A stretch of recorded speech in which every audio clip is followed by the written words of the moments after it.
পাকিস্তানের বিপক্ষে সিরিজটা ২ হাত ভরে দিয়েছে মেহেদী হাসান মিরাজকে। অলরাউন্ডার র্যাঙ্কিংয়ে ২ নম্বরে উঠে আসা মিরাজের সর্বোচ্চ অর্জন। সাকিব আল হাসান পরবর্তী সময়ে কোনো টাইগার ক্রিকেটারের এই লম্বা লাফ দেশের ক্রিকেটের জন্যও ভালো।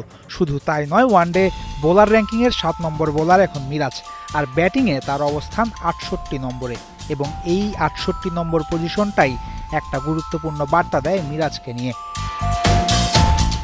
২০২২ সালে ভারতের বিপক্ষে সেঞ্চুরি করার পর থেকেই মিরাজকে ব্যাটিংয়ে আরও ব্যবহার করার চিন্তা চাপে টিম ম্যানেজমেন্টের মাথায়, এবং হয়ও তাই। ২০২৩ থেকে মিরাজকে দিয়ে ওপেনিং কিংবা টপ অর্ডারে ব্যাটিং করানো শুরু করে বাংলাদেশ দল ম্যানেজমেন্ট। নতুন রোলে মিরাজ কখনো সফল হয়েছেন, কখনো হয়েছেন ব্যর্থ, কিন্তু মিরাজের ব্যাটার সত্তাকে কাজে লাগাতে গিয়ে স্পষ্টভাবে ক্ষতিগ্রস্ত হয়েছে তার বোলিং।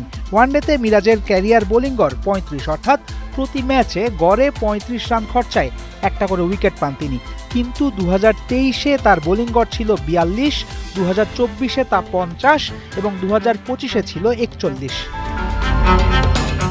২০২৪-এ মিরাজের বোলিংয়ের অবস্থা ছিল সবচেয়ে বাজে। এর পেছনে কারণও আছে। সে বছর আফগানিস্তান সিরিজ থেকে টানা ৪-৫ নম্বর পজিশনে ব্যাট করা শুরু করেন তিনি, আর এই সময়টাতেই টানা ৫ ম্যাচ উইকেট শূন্যও ছিলেন মিরাজ।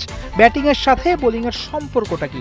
নিশ্চয়ই এই চিন্তা আসছে মনে। আন্তর্জাতিক ক্রিকেটে ওপরের দিকে ব্যাট করতে হলে ঠিক রাখতে হয় টেকনিক, প্রয়োজন পড়ে অনেক বেশি ব্যাটিং অনুশীলনের, ফলে বোলিং নিয়ে কাজ করার সময় সুযোগ যায় কমে।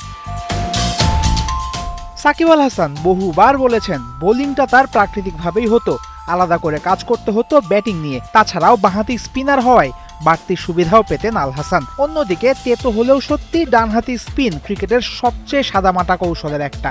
এই রোলে টিকে থাকতে বোলারকে শিখতে হয় অনেক বেশি নতুন নতুন কৌশল, তাই মিরাজের বোলিংয়েও সময় দিতে হয় অনেক বেশি। ব্যাটিং অর্ডারে ওপরের দিকে যাওয়া আর বোলিংয়ে ভয়ানক হয়ে ওঠা দুটোই একসাথে, তাই বেশ কঠিন মিরাজের জন্য। জাতীয় দলের ব্যাটিং কোচ মোহাম্মদ আশরাফুলের বুদ্ধিতে ব্যাটিং অর্ডারে আবার ৭ নম্বরে ফিরে এসেছেন মেহেদী হাসান মিরাজ। ব্যাট বল দুয়েই সমান পারদর্শী হওয়ার স্বপ্ন বাদ দিয়ে এই পজিশনই মিরাজ এবং দলের জন্য ভালো দুটো কারণে। প্রথমত, ক্রমশ কঠিন হয়ে ওঠা সাদা বলের ক্রিকেটে নিজের বোলিংয়ে নতুন অস্ত্র যোগ করতে পারবেন মিরাজ। দ্বিতীয়ত, সাথে ব্যাটিং করতে চাইলে টেকনিক নিয়ে কাজ করতে হবে না খুব বেশি, বরং শুধুই দ্রুত রান তোলার দিকটা খেয়াল রাখতে হবে, যা সহজ এবং কার্যকরী হবে ক্যাপ্টেনের জন্য। টপ কিংবা মিডল অর্ডার ব্যাটার হওয়ার স্বপ্ন বাদ দিয়ে এই দুই পজিশনেই মিরাজ নিজেকে শানিত করতে পারলে দলের যেমন লাভ হবে, হয়তো একদিন তিনি নিজেও হতে পারবেন বিশ্বসেরা অলরাউন্ডার। ফয়সাল হাবিব, ৭১।